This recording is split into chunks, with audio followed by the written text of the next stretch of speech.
বৃহস্পতিবার রাতে আয়নার সামনে দাঁড়িয়ে যখন ঠোঁটে লিপস্টিক মাখবে তুমি, হঠাৎ থমকে যাবে। কি যেন মনে করতে চেয়েও পারছো না। চারিদিক স্তব্ধ হয়ে যাবে সাথে সাথে।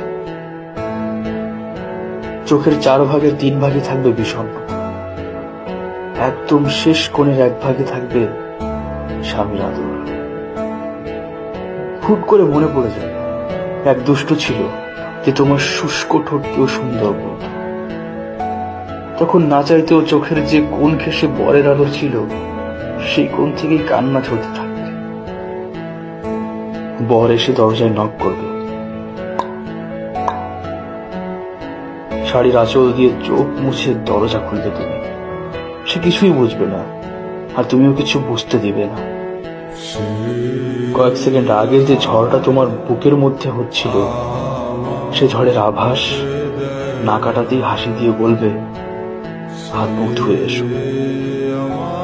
প্রকৃতি শিখিয়ে দিবে জীবন চলার পথে অনেক কিছু ঢেকে রাখতে হয়, অনেক কিছু।